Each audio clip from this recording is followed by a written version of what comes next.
సమయస్ఫూర్తి చాటిన జనగామ పోలీసులు తప్పుడు సెంటర్కు వచ్చిన నీట్ విద్యార్థిని 9 నిమిషాల ముందే మరో పరీక్ష కేంద్రానికి చేర్చి సబాష్ అనిపించుకున్న ఎస్ఐ చెన్నకేశవులు. అశ్విని అనే విద్యార్థిని ఈరోజు జరిగిన నీట్ పరీక్షకు హాజరయ్యేందుకు వచ్చింది.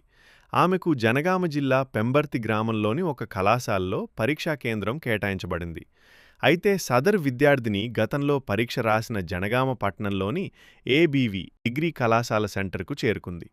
పరీక్ష సమయం దగ్గర పడుతుండటంతో హాల్ టికెట్ పరిశీలించిన పోలీసులు విద్యార్థినికి తప్పుడు సెంటర్కు వచ్చామని తెలిపారు.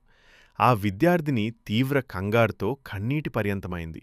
అక్కడే విధుల్లో ఉన్న ఎస్ఐలు భారత్, రతీష్, చెన్నకేశవులు వెంటనే స్పందించి ఈ విషయాన్ని డీసీపీ రాజమహేంద్ర నాయక్ దృష్టికి తీసుకెళ్లారు. పరిస్థితి తీవ్రతను అర్థం చేసుకున్న డీసీపీ ఏమాత్రం ఆలస్యం చేయకుండా విద్యార్థిని వెంటనే పోలీస్ వాహనంలో అసలు సెంటర్కు తరలించాలని ఆదేశించారు. డీసీపీ ఆదేశాలతో జనగామ ఎస్ఐ చెన్నకేశవులు తక్షణమే రంగంలోకి దిగారు. సదరు విద్యార్థిని తన అధికారిక పోలీస్ వాహనంలో ఎక్కించుకుని జనగామ పట్టణం నుండి పెంబర్తిలోని నీట్ పరీక్షా కేంద్రానికి సైరన్ మోగిస్తూ మెరుపు వేగంతో దూసుకెళ్లారు.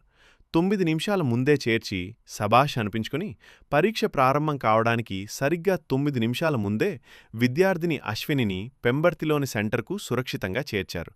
దీంతో ఆ విద్యార్థిని ఊపిరి పీల్చుకుని పరీక్షా హాల్లోకి వెళ్ళింది.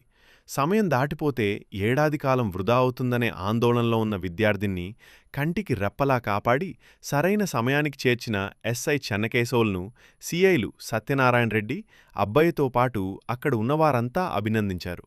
ఆపది సమయంలో జనగామ పోలీసులు స్పందించిన తీరు, చూపిన మానవత్వం చూసి అక్కడే ఉన్న ఇతర విద్యార్థులు, వారి తల్లిదండ్రులు పోలీసులంటే కేవలం శాంతి భద్రతలే కాదు, ఇలాంటి మానవీయ కోణాల్లోనూ దేవుళ్లా ఆదుకుంటారు అని కొనియాడారు.